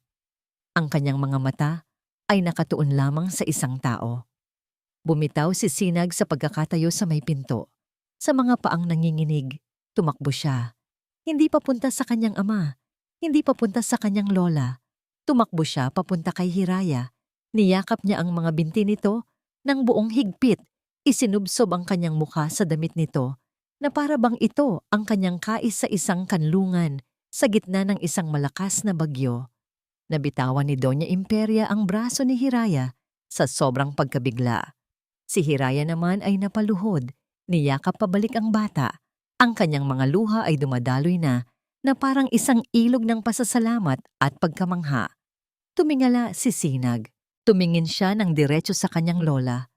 Ang mukha ay puno ng isang emosyong hindi pa nakikita ng sino man sa kanya. Tapang. Wag, sabi niya. Ang kanyang boses ay maliit at nanginginig pa, ngunit bawat pantig ay malinaw. Si Mama Hira. Mama Hira. Ang dalawang salitang yon ay parang isang kidlat na tumama sa puso ng lahat, lalo na kay Gideon. Sa isang iglap, ang lahat ng kasinungalingan ay natunaw. Ang lahat ng pagdududa ay nabura. Ang kanyang anak ay hindi nagsalita para humingi ng candy. Hindi siya nagsalita dahil sa takot. Nagsalita siya dahil sa pagmamahal. Nagsalita siya para ipagtanggol ang taong nagturo sa kanya kung paano muling magtiwala sa mundo. Sa sandaling iyon, ang lahat ng yaman ni Gideon Alcaraz, ang lahat ng kanyang kapangyarihan, ang lahat ng kanyang mga kumpanya sa buong mundo, ay walang kwenta kumpara sa himalang nangyayari sa kanyang harapan. Nakatayo si Doña Imperia na parang isang estatwang nabasag. Ang kanyang perpektong plano, ang kanyang sandata, ang kanyang tagumpay, ay nawasak lahat ng dalawang simpleng salita mula sa isang bata. Si Gideon, na kanina'y naipit sa gitna, ay nakahanap na ng kanyang panig. Ang panig na dapat ay noon pa niya pinili. Dahan-dahan siyang naglakad. Hindi sa kanyang biyenan, hindi sa mga kamag-anak na ngayon ay nakatulala. Lumapit siya sa sahig kung nasaan ang magkayakap na si Hiraya at si Sinag. Dahan-dahan siyang lumuhod sa tabi nila. At sa unang pagkakataon, hindi bilang isang bilyonaryo, hindi bilang isang amo, kundi bilang isang ama na nakahanap ng daan pauwi. Inilagay niya ang kanyang kamay sa ibabaw ng balikat nilang dalawa. Humarap siya kay Doña Imperia at sa lahat ng taong naroon. Ang kanyang mga mata ay hindi na nag-aalangan. Ang mga ito ay puno ng isang desisyong hindi na mababali. Tapos na ang pagpupulong, deklara niya. Ang kanyang boses ay mahinahon, ngunit may bigat na kayang magpatigil ng kahit anong argumento. At sa ilalim ng maningning na chandelier ng Grand Dining Hall, isang bagong pamilya, isang pamilyang binuo hindi ng dugo, kundi ng mga basag na pusong natutong maghilom ng sabay-sabay ang nagsimulang mabuo. Ang isang salita ay nagpabago sa lahat. Ang katahimikan ay nabasag, ang mga kasinungalingan ay gumuho, at ang katotohanan ng puso ay nanaig. Ngayon, sa gitna ng mga guho ng isang pilit na pinatatag na pamilya, dalawang pusong nasugatan ang maghaharap, hindi para manumbat, kundi para magpatawad. Ang mga lihim ng nakaraan ay hindi na magiging sandata, kundi isang tulay tungo sa pag-unawa at isang pag-ibig na ipinanganak mula sa paghilom. Ang deklarasyon ni Gideon ay kasing tulis ng isang patalim na pumutol sa natitirang tensyon sa silid. Tapos na ang pagpupulong. Walang nangahas na umimik. Ang mga kamag-anak na kanina'y puno ng paghuhusga ay isa-isang nagsitayuan. Ang kanilang mga mukha ay pinaghalong pagkabigla at hiya. Si Dr. Ramos ay tahimik na lumabas na parang isang magnanakaw sa gabi. Ang tanging naiwan sa gitna ng malawak na silid ay ang apat na pangunahing tauhan ng drama. Si Gideon, si Hiraya, nakayakap pa rin si Sinag, at si Doña Imperia na nakatayo pa ring tulala. Ang kanyang mukha ay isang blangkong maskara ng pagkatalo. Dahan-dahang binuhat ni Gideon si Sinag, na ngayon ay nakasubsob na sa balikat ni Hiraya. Pagod mula sa emosyon ng gabi, humarap siya sa kanyang biyenan. Donya, sabi niya, ang kanyang boses ay kalmado ngunit may lamig. Sa tingin ko, kailangan mo munang magpahinga. Siguro mas makakabuti kung sa rest house ka muna sa Tagaytay magstay para makapag-isip-isip ka. Hindi ito isang pakiusap. Ito ay isang utos. Tumingin si Doña Imperia sa kanya, pagkatapos ay kay Sinag, at sa huli, kay Hiraya. Walang galit sa kanyang mga mata, tanging isang malalim at nakakapangilabot na kawalan. Walang sinabi, tumalikod ito at naglakad paalis. Ang kanyang marangyang tindig ay tila nabawasan ng bigat at kapangyarihan. Nang sila na lang tatlo ang natira, ang katahimikan ay napalitan ng isang emosyon na pareho nilang nararamdaman. Pagod. Dalhin na natin siya sa kwarto, bulong ni Gideon. Magkatabi silang naglakad paakyat ng hagdan. Si Sinag ay nasa pagitan nila. Si Gideon ay buhat ito. Habang si Hiraya ay marahang hinahaplos ang likod ng bata. Sila ay parang isang pamilya na matagal nang nasanay sa ganitong ritual. Pagkatapos maihiga si Sinag sa kama, na agad nakatulog dahil sa kapaguran, sabay silang lumabas ng kwarto. Tumigil sila sa pasilyo. Hindi alam kung ano ang susunod na sasabihin. Hiraya, panimula ni Gideon. Pumunta ka sa opisina ko. May kailangan kang malaman. Sa loob ng opisina ni Gideon, ang parehong lugar kung saan una niyang nakita ang larawan ni Amalia, ang hangin ay puno ng mga hindi masabi na salita. Umupo si Hiraya sa silyang katapat ng malaking mesa, habang si Gideon naman ay lumapit sa estante. Hindi mga business report ang kinuha niya. Kinuha niya ang leather-bound na journal. Dahan-dahan niya itong inilapag sa mesa sa harapan ni Hiraya. Ito, ang journal ni Amalia. Nakita ko ito noong gabing nilagnat si Sinag. Hindi gumalaw si Hiraya. Nakatingin lang siya sa journal na parabang ito ay isang bombang sasabog anumang oras. Basahin mo, sabi ni Gideon. Ang kanyang boses ay puno ng pakiusap. Basahin mo ang mga huling isinulat niya. Nanginginig ang mga kamay na binuklat ni Hiraya ang journal. Hinanap niya ang mga huling pahina. At doon, sa sulat kamay ng babaeng minsan niyang sinisi, nabasa niya ang lahat. Ang pagod, ang pagsisisi, ang sakit, ang pag-alala sa kanya at sa kanyang anak, at ang bigat na dinala ni Amalia hanggang sa kanyang huling hininga. Tumulo ang mga luha ni Hiraya, ngunit hindi na ito luha ng galit o sakit. Ito ay luha ng pag-unawa. Ang babaeng ito, ang asawa ng amo niya, ay hindi isang halimaw. Isa rin siyang tao, isang ina, isang pusong nasugatan din. Alam ko na may galit ka pa rin. At karapatan mo yan, sabi ni Gideon.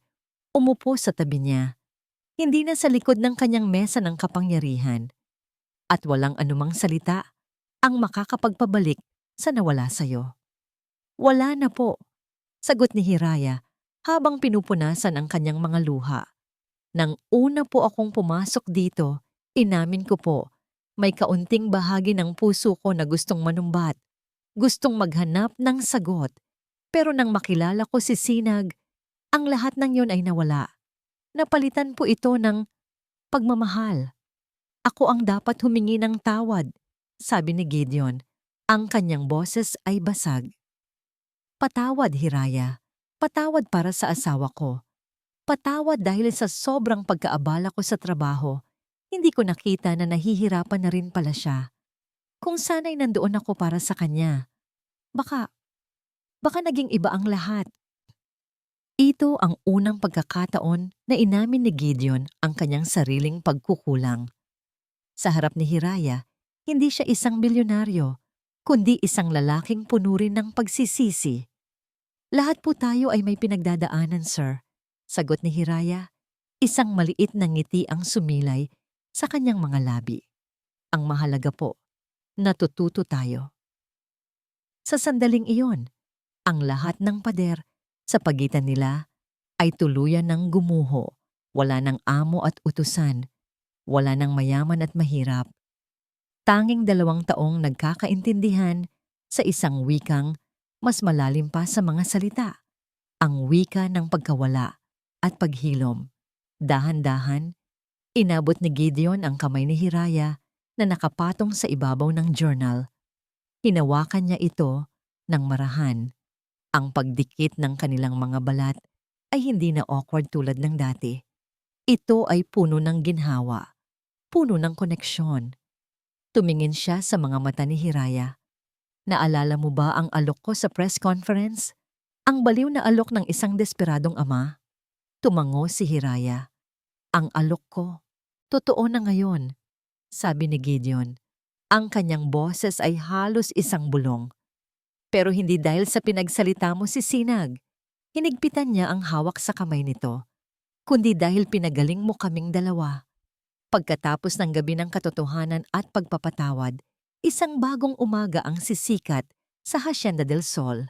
Ang mga anino ng nakaraan ay dahan-dahang hahalinhan ng liwanag ng kasalukuyan. Ang dating kasambahay ay magiging ilaw ng tahanan, ang dating tahimik na bata ay magiging musika, at ang dating desperadong ama ay matututong magmahal muli. Ngunit sa bawat bagong simula, may mga lumang kabanata na kailangang isara. Lumipas ang ilang buwan. Ang Hacienda del Sol, na dating malamig at tahimik, ay nagkaroon ng bagong buhay. Ang katahimikan ay napalitan na ng mga tunog. Ang mahinang pag-uusap, ang tunog ng mga kubyertos tuwing agahan, at higit sa lahat, ang manipis, ngunit malinaw na boses ng isang batang natututo muling magsalita. Isang umaga, ang Grand Dining Hall ay hindi na mukhang isang korte, kundi isang tahanan. Sa kabisera ng mesa, nakaupo si Gideon, hindi nagbabasa ng business reports, kundi ng isang children's storybook. Sa kanyang kanan, si Sinag, na masayang kumakain ng kanyang pancake. At sa kanyang kaliwa, si Hiraya, na hindi na nakasuot ng uniforme ng kasambahay, kundi isang simpleng bestida. Hindi na siya nagsisilbi, siya ay bahagi na ng pamilyang pinagsisilbihan. Di Daddy, yung pupart na po ng The Dragon, sabi ni Sinag, medyo nauutal pa. Habang tinuturo ang libro, ngumiti si Gideon. Okay, sige, sabi ng dragon. Sino ang maglalakas loob na pumasok sa aking kuweba? Binago niya ang kanyang boses para maging malalim at nakakatakot. Napahagigik si Sinag. Isang tunog na para kay Gideon ay mas mahalaga pa sa lahat ng pera sa mundo. Napatingin si Gideon kay Hiraya sa ibabaw ng libro at isang ngiti ng pasasalamat ang kanilang pinagsaluhan. Sa mga nakalipas na buwan, si Hiraya ang naging gabay nilang mag-ama. Sa tulong niya at ng isang bagong speech therapist na mas nakatuon sa paglalaro kaysa sa pagpuwersa, unti-unting lumabas si Sinag mula sa kanyang shell. Mama Mahira, sama ka po sa kin sa school, tanong ni Sinag kay Hiraya. Ito na ang unang araw ng pasukan ni Sinag sa isang maliit na eskwelahan. Oo naman, anak, sagot ni Hiraya, at ang salitang anak ay lumabas sa kanyang bibig ng natural at puno ng pagmamahal. Hinaplos niya ang buhok ng bata. Hindi kita iiwan. Nang hapong iyon, pagkatapos ihatid si Sinag, si Hiraya ay hindi umuwi sa hasyenda. Nagpunta siya sa isang maliit na coffee shop sa isang tahimik na kalye sa lungsod. Ang pangalan ng lugar, Cafe Paghilom. Ito ang kanyang bagong proyekto. Isang ideyang binuo nilang dalawa ni Gideon. Isang lugar kung saan maaaring magtipon ang mga magulang ng mga batang may special needs. Isang lugar para magbahagi ng karanasan, humingi ng suporta, at humanap ng pag-asa. Sa tulong ng pondo mula kay Gideon, nagawa niyang itayo ang kanyang pangarap. Habang kausap niya ang isang grupo ng mga ina, ibinabahagi ang kanyang natutunan sa sign language at sa pag-intindi kay Sinag, isang pamilyar na boses ang kanyang narinig. Mukhang may isang magaling na speaker dito. Napalingon siya. Nakatayo sa may pinto si Gideon, nakangiti. Sir! Gulat na sabi ni Hiraya habang ang mga ibang ina ay napatingin sa kilalang bilyonaryo. Gideon na lang, sabi nito, lumapit sa kanya. Hindi ako ang sir dito. Ikaw ang boss dito, di ba? Napangiti si Hiraya. Ano pong ginagawa ninyo? Nyo rito, Gideon? Sinusundo ka, sagot nito. At may dala akong proposal. Inilabas nito ang isang folder. Hindi ito kontrata sa negosyo. Gusto kong gawing isang formal na foundation ang Cafe Paghilom. Sabi ni Gideon, The Alcaraz Dalisay Foundation, para mas marami pa tayong matulungan. Para ang paghilom na ibinigay mo sa amin ni Sinag ay maibahagi natin sa iba. Napatitig si Hiraya kay Gideon, ang kanyang puso ay puno ng paghanga. Ang lalaking dati naniniwala na pera ang solusyon sa lahat ay natuto nang gamitin ang kanyang yaman para magbigay ng tunay na lunas. Gusto ko yan, sabi ni Hiraya, ang kanyang mga mata ay nangingilid sa luha. Nang gabing iyon, pag-uwi nila sa hasyenda, masaya silang nagkukwentuhan habang papalapit sa malaking pinto. Ngunit ang kanilang tawanan ay biglang naputol. Sa may pintuan, naghihintay ang isang anino. Isang anino na matagal na nilang hindi nakikita. Nakatayo roon si Doña Imperia. Payat ito at ang dating matigas na ekspresyon sa kanyang mukha ay napalitan ng isang bagay na hindi pa nila nakikita dati. Isang halo ng pagod, pagsisisi at marahil kalungkutan. Hindi na ito ang reynang puno ng kapangyarihan. Mukha na itong isang ordinaryong matandang babae na nag-iisa. Natigilan sina Gideon at Hiraya. Ang masayang simula ng kanilang bagong buhay ay biglang hinarap ng isang multo mula sa nakaraan. Hindi sila sigurado kung ang pagbabalik nito ay para muling manggulo o para sa isang bagay na mas mahirap pa paniwalaan, ang paghingi ng kapatawaran. Kung kailan ang lahat ay tila nasa ayos na, isang anino mula sa nakaraan ang magbabalik. Ang dating reynang puno ng kapangyarihan ay haharap ngayon hindi para mag-utos, kundi marahil para makiusap. Ito ay isang pagsubok sa lawak ng pagpapatawad at isang pagkakataon para sa isang pamilyang nasira na muling mabuo, hindi man perpekto, ngunit totoo. Ang pagkakatayo ni Doña Imperia sa may pintuan ay nagdala ng isang biglaang lamig sa mainit na gabi. Ang ngiti sa mga labi ni Gideon at Hiraya ay dahan-dahang naglaho. Ang nakaraan na pilit nilang ibinabaon ay muling humarap sa kanila. Suot ang anyo ng babaeng naging sanhi ng kanilang pinakamasakit na pagsubok. Si Gideon ang unang nakabawi. Hinawakan niya ng marahan ang kamay ni Hiraya, isang tahimik na senyas ng suporta bago humakbang pasulong. Donya, sabi niya, ang kanyang boses ay formal at maingat. Hindi ko inaasahan ang pagdalaw mo. Tumingin si Doña Imperia sa kanya, pagkatapos ay sa magkahawak nilang mga kamay ni Hiraya. Isang bahagyang kislap ng sakit ang dumaan sa kanyang mga mata bago ito naglaho. Gideon, sagot niya. Ang kanyang boses ay hindi na kasing tigas ng dati. Mayroon itong bahid ng pagkapagod. Nandito ako dahil gusto kong makita ang apo ko. Ang simpleng pangungusap na yon ay nagpabago sa buong atmosfera. Hindi ito pag-atake, hindi ito panunumbat. Ito ay ang pagsamo ng isang lola. Nagkatinginan sina Gideon at Hiraya. Si Hiraya ang nagbigay ng isang bahagyang tango, isang senyas ng pagpayag. Tulog na si Sinag, sabi ni Gideon. Pero maaari mo siyang silipin. Pumasok ka. Pumasok si Doña Imperia sa mansyon na dati niyang pinaghaharian. Ngunit ngayon, ang kanyang mga hakbang ay hindi na mayabang. Ang bawat yapak niya ay tila may pag-iingat na para siyang isang bisita sa sarili niyang teritoryo. Tahimik silang umakyat sa ikalawang palapag. Nang marating nila ang pinto ng kwarto ni Sinag, binuksan ito ni Gideon ng marahan. Sa loob, sa ilalim ng dim light ng isang maliit na lampshade, mahimbing na natutulog si Sinag. Yakap-yakap ang manikang basahan na ginawa ni Hiraya. Lumapit si Doña Imperia sa gilid ng kama. Pinagmasdan niya ang kanyang apo, ang mukha na minsan niyang tinawag na depekto. Ngayon, ang nakikita niya ay isang anghel. Itinaas niya ang kanyang kamay, nanginginig, na para bang gusto niyang haplusin ang buhok ng bata. Ngunit nag-atubili siya. Tila natatakot siyang baka masira ang kapayapaan sa silid. Pagkatapos ng ilang sandali, tumalikod siya at tahimik na lumabas, kasunod sina Gideon at Hiraya. Nang makabalik sila sa sala, isang mahabang katahimikan ang namayani.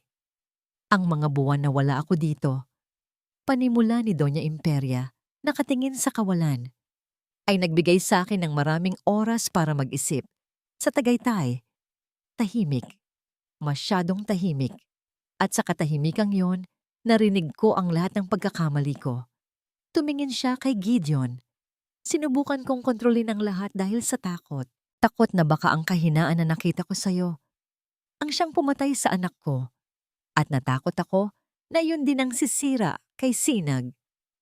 Hindi kahinaan ang pagmamahal, Donya, mahinahong sabi ni Gideon. Alam ko na ngayon, sagot nito. Ang tunay na kahinaan ay ang pikit matang pagsunod sa pride at iyon ang ginawa ko. Pagkatapos ay bumaling siya kay Hiraya.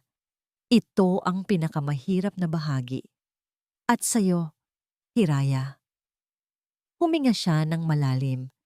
Walang anumang salita ang makakapagbura sa sakit na idinulot ko sa'yo. Hinusgahan kita, ininsulto, ginamit ko ang nakaraan mo laban sa'yo. At para doon, patawarin mo sana ako. Ang paghingi ng tawad mula sa isang Doña Imperia Salcedo ay isang bagay na hindi kailanman inakala ni Hiraya na maririnig niya. Nakita niya ang sinseridad sa mga mata nito, isang sinseridad na ipinanganak mula sa pag-iisa at pagsisisi. Lahat po tayo ay nagkakamali, sagot ni Hiraya. Ang kanyang puso ay puno ng awa.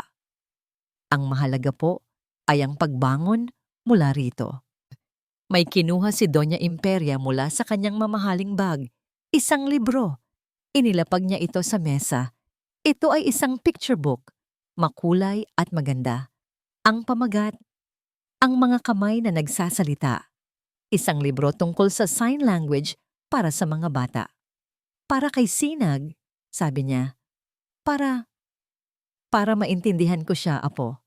Ang simpleng handog na yon ay mas makapangyarihan pa sa kahit anong mamahaling regalo. Ito ay isang pangako, isang pagsisikap na kumonekta. Salamat, Donya, sabi ni Gideon. Isang maliit na ngiti ang sumilay sa kanyang labi. Gusto mo bang manatili para sa hapunan? Nagulat si Doña Imperia sa alok. Tumango ito. Ang hapunan ay hindi masaya. Ito ay tahimik, medyo awkward. Ngunit hindi ito ang katahimikang puno ng tensyon tulad ng dati. Ito ay isang katahimikang puno ng pag-iingat, ng pagbibigay puwang. Ito ang unang hakbang. Habang kumakain sila, biglang may narinig silang maliliit na yapak. Daddy? Si Sinag. Nagising ito. Nakatayo ito sa may pintuan. Kinukusot ang kanyang mga mata. Sinag, bakit gising ka pa? Tanong ni Gideon. Narinig ko po kayo, sabi ng bata. At doon, napansin niya ang kanyang lola. Lola? Hello, Apo. Sabi ni Doña Imperia. Ang kanyang boses ay nanginginig. Lumapit si Sinag sa mesa. Tumingin siya sa kanyang ama, pagkatapos ay kay Hiraya, at sa huli, sa kanyang lola. Sa kanyang inosenteng isipan, ang pagsasama-sama nilang lahat sa iisang mesa ay nangangahulugan lamang ng isang bagay. Ngumiti siya at nagtanong sa isang malinaw at masayang boses. Lola? Mama Hira? Kailan po ang kasal ni na Daddy? Mula sa isang desperadong alok, isang pamilya ang nabuo. Mula sa katahimikan, isang wika ng pag-ibig ang natutunan. At mula sa mga abo ng nakaraan, isang bagong simula ang isinilang. Ngayon, sa hardin kung saan unang itinanim ang mga binhi ng pag-asa, isang pangako ang bibitawan. Isang pangakong hindi nabibilhin ng yaman, kundi huhubugin ng pag-unawa, pagpapatawad, at ng wika ng puso. Ang hardin ng Hacienda del Sol ay hindi kailanman naging ganoon kaganda. Hindi dahil sa mga karagdagang palamuti, ang mga puting bulaklak na nakasabit sa mga puno o ang mga puting telang sumasayaw sa hangin, kundi dahil sa kagalakang bumabalot sa buong lugar.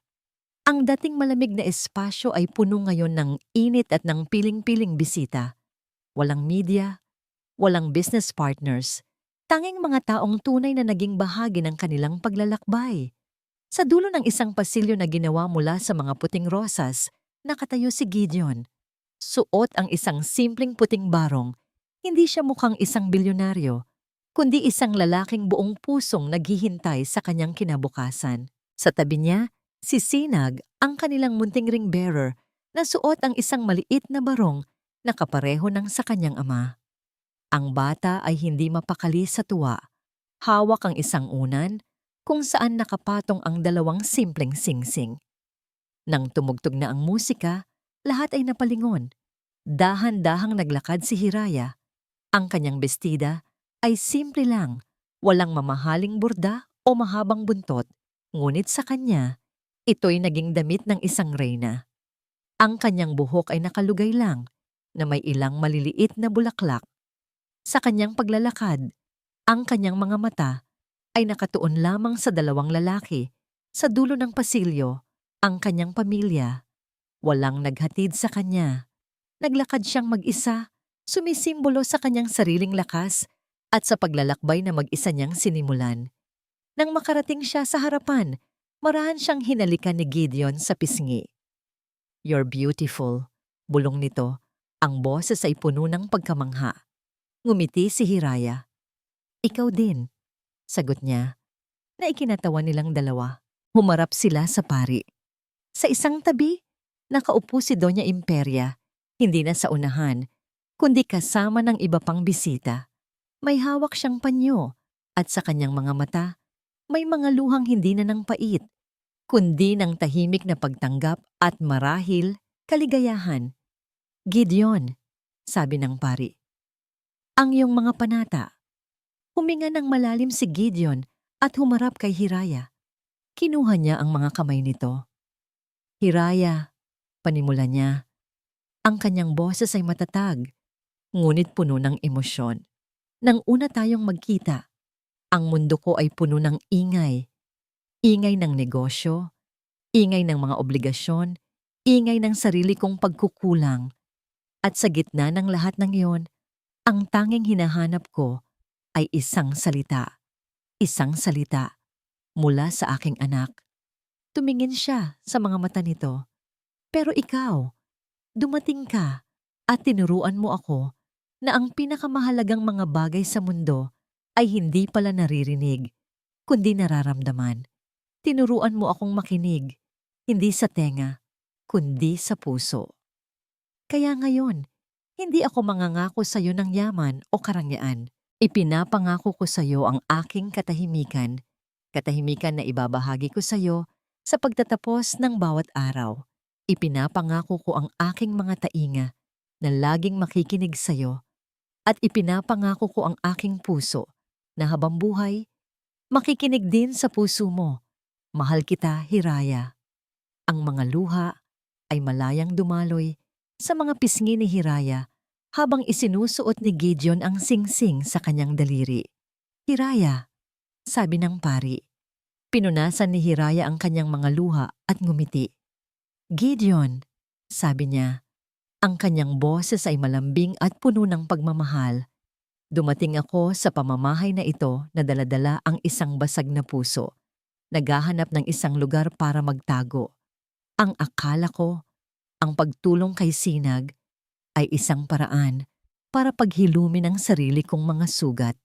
Isang paraan para tubusin ang aking nakaraan. Hinawakan niya ng mahigpit ang mga kamay nito.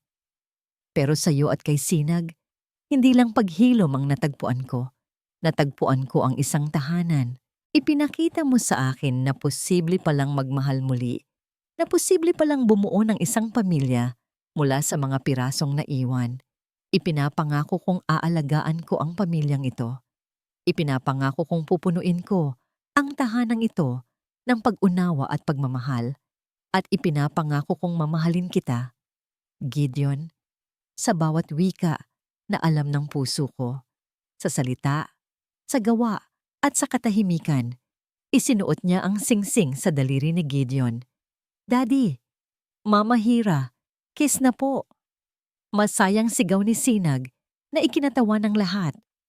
At sa ilalim ng asul na langit, sa gitna ng kanilang munting paraiso, naglapat ang kanilang mga labi. Hindi ito ang paghalik na puno ng pagnanasa, kundi isang paghalik na puno ng pangako, paggalang, at isang malalim na pag-ibig na sinubok ng panahon at pinagtibay ng pagpapatawad.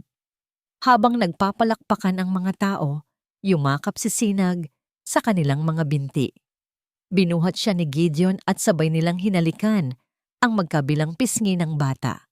Tumingin silang tatlo sa papalubog na araw.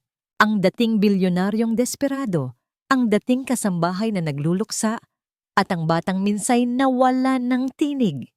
Ngayon, sila ay isang buong pamilya, hindi perpekto, ngunit totoo. Isang pamilyang natutong ang pinakamahalagang komunikasyon ay hindi nangangailangan ng boses. Ang kailangan lang ay ang wika ng puso. At dito nagtatapos ang kwento ng isang pamilyang binuo ng paghilom. Ang kwento ni Gideon, Hiraya, at ng kanilang munting si Sinag.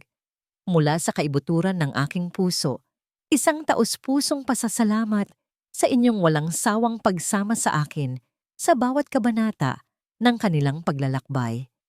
Isang karangalan ang maging bahagi ng inyong mga hapon, ang maging kasama ninyo sa pagtawa, pagluha, at pag-asa. Habang isinusulat ko ang kwentong ito, kasama ninyo akong naramdaman ang bigat ng mundo ni Gideon at ang tahimik na pighati ni Hiraya. Bawat senyas ni Sinag ay isang paalala sa akin na ang komunikasyon ay higit pa sa mga salita. Naging isang napaka-personal na paglalakbay nito para sa akin at umaasa akong naramdaman ninyo ang bawat hibla ng emosyon na sinubukan kong ihabi sa bawat eksena. Sana po ay baunin natin ang mga aral na iniwan nila. Ang aral na ang tunay na pagpapatawad ay hindi nangangahulugang paglimot, kundi pag-unawa sa sakit na pinagdaanan ng bawat isa. Ang aral na ang pag-asa ay maaring matagpuan kahit sa pinakamadilim at pinakatahimik na mga sulok ng ating buhay. At higit sa lahat, ang aral na ang pinakamakapangyarihang wika sa mundo ay ang pag-ibig na walang hinihintay na kapalit. Ngayon, bago tayo tuluyang magpaalam sa kanila, nais ko namang marinig ang inyong mga puso. Ano ang pinakapaborito ninyong bahagi ng kanilang kwento? Aling eksena ang pinakatumatak sa inyo? Ibahagi ninyo po ang inyong mga saloobin sa comment section sa ibaba. Ang inyong mga kwento at damdamin ang siyang nagbibigay inspirasyon at buhay sa manunulat na tulad ko. Hanggang sa ating muling pagsasama sa panibagong kwento. Maraming salamat po.